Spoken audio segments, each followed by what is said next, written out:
Hello friends, मैं मुकेश कुमार आपके साथ फिर से स्पोकन इंग्लिश और इंग्लिश ग्रामर के लिए। और आज का अपना जो टॉपिक है वो है पास्ट सिंपल। अपना प्रेजेंट के जो भी चारों पार्ट थे, present simple, present continue, present perfect और प्रेजेंट परफेक्ट कंटिन्यू, सारे टेंसेज पूरे हो चुके हैं। आज हम करेंगे past simple.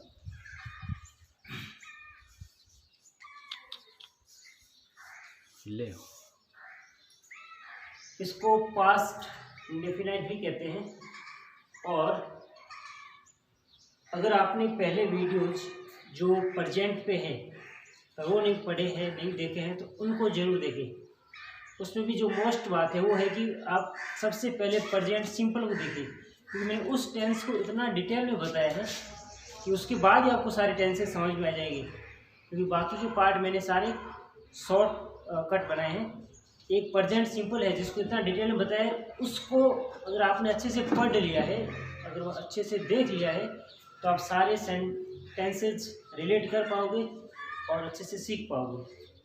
Okay, past simple. Past मतलब जो टेंस बीत चुका है, कल की बातें जो हो चुका है, जो हिस्ट्री में आता है, तो आता है पास्ट में।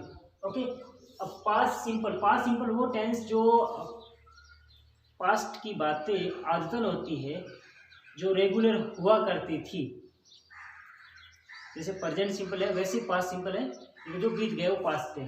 ठीक है, तो अगर इसकी पहचान देखें तो इसकी पहचान है सेंटेंस के लास्ट में ता है, सॉरी ता था, ती थी, ते थे, रिया की थे आदि।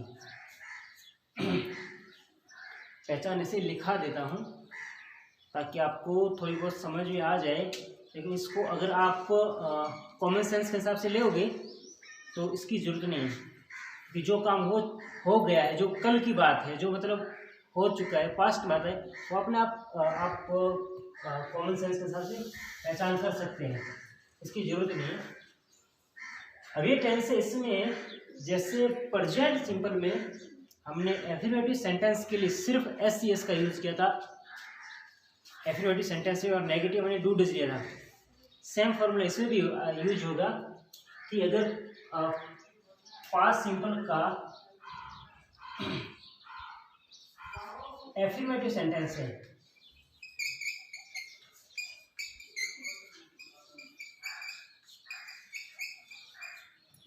एफर्मेटिव सेंटेंस है, तो क्या होगा, सब्जेक्ट तो हर टेंस में होता है, ये सब्जेक्ट प्लस वर्ब की सेकंड फॉर्म प्लस ऑब्जेक्ट।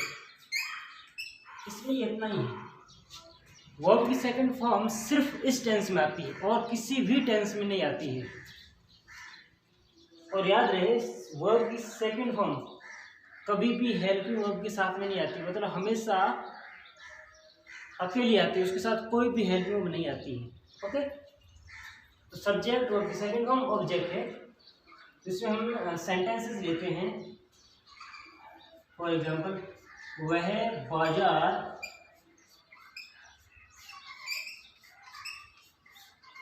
जाता था, वह बाजार जाता था मतलब पहले जाता था, पास्ट की बात है। इस सेंटेंस हम कैसे बनाएंगे कि जाता था, जाना होता बोलते हैं गो, यह है फर्स्ट फॉर्म। अब हम यहाँ पे यूज कौन सी फॉर्म करेंगे, सेकंड फॉर्म। तो सेकंड फॉर्म क्या होती है गो की, went, he went to market. Okay, ये सेंटेंस ऐसे भी लिखा जा सकता है, वह बाजार गया, वह बाजार गया, उसको भी हम ऐसे ही लिखेंगे, ही वेंट टू मार्केट।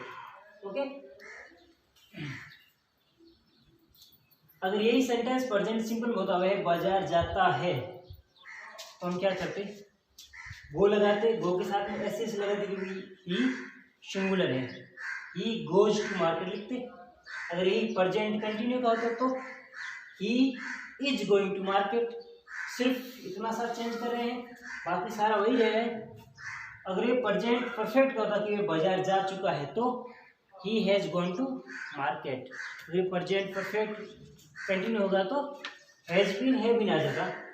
तो मैं आपको ऑलरेडी बता चुका हूँ कि हर टेंस एक ही जैसा है, सारे सिर्फ और सिर्फ हेल्पिंग वर्ब और मेन वर्ब का फर्क है। ओके, एक सेंटेंस और लेते हैं एक्टिविटी का।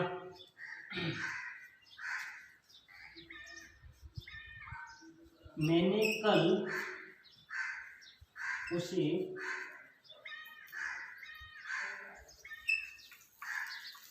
छत पर देखा। पास्ट है, देखा। अब ये मत देखना कि इसमें ये आई, इस पहचान में से तो कोई आई नहीं है। तो मैं आपको फिर से बता रहा हूँ, देखा मतलब अभी नहीं, पहले की बात है, पास्ट की है। ओके, मैंने कल उसे छत पर देखा। तो इसको अगर हम इंग्लिश में बनाएंगे तो कैसे लिखेंगे? सब्जेक्ट आई आ जाएगा, देखा का सी, तो हम क्या यहाँ यूज करेंगे? Second form. तो सी की second form saw. I saw उसे। अब यहाँ पे लड़का भी हो सकता है, लड़की भी हो सकती है, तो हम यहाँ पे दोनों लगा देंगे, आई सा हिम और हर। अगर आपको कंफर्म है कि वो लड़की है या लड़का तो उस हिसाब से आप ही या हिम या हर लगाए। ओके, तो आई सॉ हिम और हर ऑन द रूफ,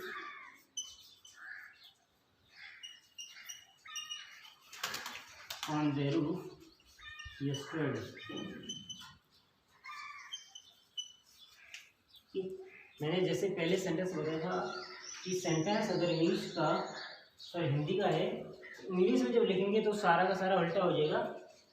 ये हमने सब्जेक्ट लिया था पहले, फिर हमने ऑब्जेक्ट वर्ब ली थी लास्ट में थे, उसके बाद में ये ऐसे ले सकते हैं। अगर हमने इनको ऑब्जेक्ट इसको लिया, ठीक है, ऐसे ले आई सा हर, सॉरी ये ऑब्जेक्ट है, इसको यहीं पे लेंगे, ठीक है। मैंने कल छत पर उसे देखा, ऐसे भी लिख सकते हैं। तो I saw him on the roof yesterday. Okay, और इसको आप ऐसे भी देख सकते हो कि सबसे पहले सब्जेक्ट आ जाएगा, बीच में ऑब्जेक्ट आ जाएगा।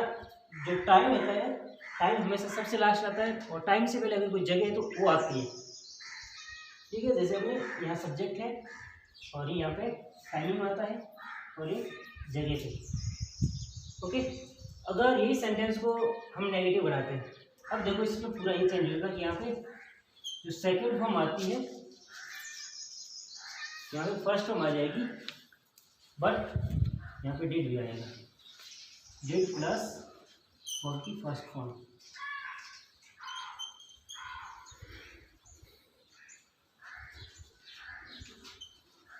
ओके, तो यहाँ पे अगर नेगेटिव है क्या करेंगे? नॉट डालेंगे, लेकिन यहाँ पे डिड के बाद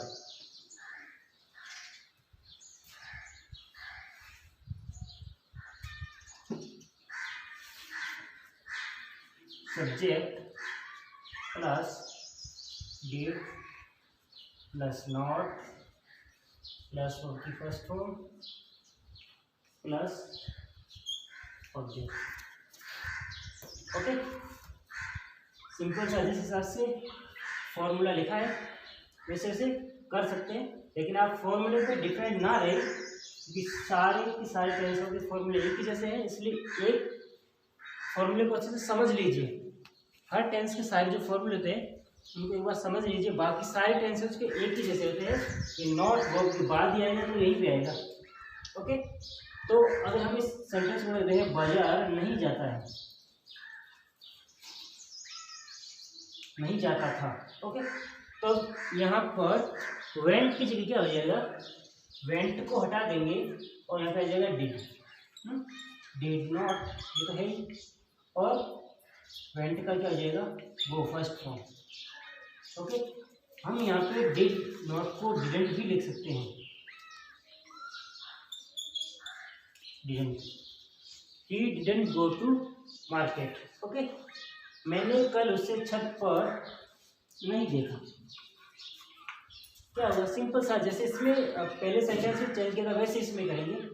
कि यहाँ पे सौ जो सेकंड फॉर्म है वहाँ पे डिड के साथ में फर्स्ट फॉर्म लगा देंगे, डिडंट सी, देखिए फर्स्ट फॉर्म लगा दिए, आई डिडंट सी हिम और हर ऑन द रूफ। यहाँ तक ही सेंटेंसेस चेंज होते हैं वर्ब तक। उसके बाद का चाहे कितना भी लंबा चौड़ा सेंटेंस हो, सारा का सारा स्ट्रक्चर वही रहता है।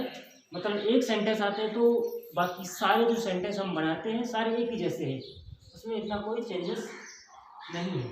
ओके, अब लेते हैं इंटरोगेटिव। इंटरोगेटिव तो सिंपल है, क्योंकि जब हेल्प वर्ब आ जाती है तो उसके बाद तो हेल्प वर्ब को आगे करना है। तो इसमें हेल्प वर्ब डिड है, तो इंटरोगेटिव अगर लिखेंगे तो क्या आ जाएगा, डिड आ जाएगा स्टार्टिंग में और यहाँ से हट जाएगा। ओके, जब नॉट है तो लगा देंगे यहीं पे, और ये तो नहीं। अब यहाँ पे क्या आ जाएगा, क्वेश्चन मार्क। ओके, क्या एक डिड, सिर्फ डिड किस में आता है, जिसमें हम लोग स्टार्टिंग में क्या लिखते हैं, ठीक है, क्या बाजार जाता था, तो ये हो गया इंटरोगेटिव। ओके, अब क्या करेंगे, डिड,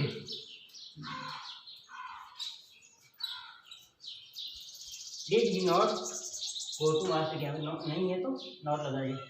ओके, अगर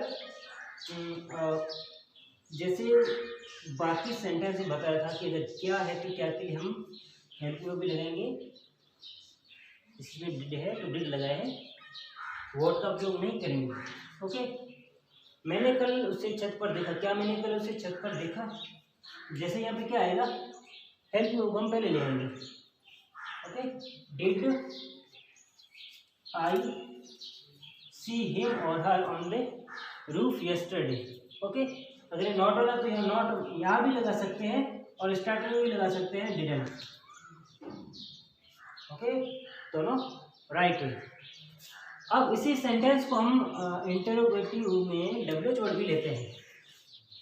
वह बाजार जाता था, अब हम यहाँ पे लेंगे वह कौन से बाजार जाता था। मैंने बताया था कि अगर हम यूज करते हैं कौन सा, कौन सी, कितना, कितने, तो उसमें जो उसके साथ अगला वर्ड आता है वो भी उसके साथ में ऐड होता है। मतलब जिस वर्ड के लिए हम यूज कर रहे थे वो वर्ड उसमें ऐड होकर सीधा ही आ जाता है। जैसे देखो, मैं एकदम सिंपल से बता देता हूँ, ये जो कौन सा बाजार है, कौन सा बाजार, ये साथ में आएगा। और कौन सा डब्ल्यूएच वर्ड है, तो सिंपल सी बात है, डब्ल्यूएच वर्ड पहले आएगा।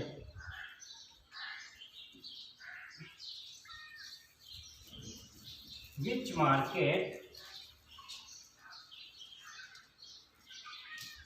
did he, नॉट है तो नॉट गो टू, मार्केट हट जाएगा क्योंकि मार्केट हमने ऑलरेडी पहले ले लिया है। ओके, क्या मैंने, ओके, मैंने कल उसे छत पर देखा, मैंने कल किसे छत पर देखा, हम यहाँ पे किसे यूज कर देते हैं, ठीक है। अब किसे आ जाए तो हिम और हियर तो हट जाएगा, ये तो वही आएगा ही। किसे को बोलते हैं, whom, whom didn't I see on the roof yesterday। इसमें तो मुझे कुछ भी चेंज नहीं करना पड़ा, सिर्फ whom है वो आगे लगाना पड़ा, क्योंकि अगर इंटरोगेटिव है, क्वेश्चन मार्क वाला सेंटेंस है, तो डेट तो सब्जेक्ट से पहले आएगी, मतलब हेल्प वर्ब जिस भी टेंस की जो है, और उससे पहले जो डब्ल्यूएच वर्ड होता है वो हम लगा देंगे। इसमें होम लगाने का हमने लगा दिया। ओके, तो ये जो टेंस है वो अपने ज़्यादातर स्टोरी के लिए यूज होता है। अगर हम स्टोरी पढ़ते हैं या स्टोरी लर्न करते हैं, स्टोरी लिखते हैं, तो उसमें ये कहा जाता है, इस टेंस में सिर्फ सेकंड फॉर्म आती है, तो आपको मेन वर्ब जो फॉर्म होती है उनको भी आप पढ़िएगा, ताकि आपको इंग्लिश को इम्प्रूव करने में ईजी होगा। और इसी के साथ हमें आता है फिनिश, पास्ट सिंपल टेंस। लेकिन याद रहेगा, फिर से बता देता हूँ कि अगर आपको कम समझ में आ रहा है तो आप जो स्टार्टिंग की वीडियोज है पहले उन्हें देखिए, क्योंकि उनको मैं उन वीडियो को इतना डिटेल में बता रखा है कि अगर वो वीडियोज आप देख लोगे तो बाकी के सारे आपके लिए इजी हो जाएगा। Thank you so much being a part of learning.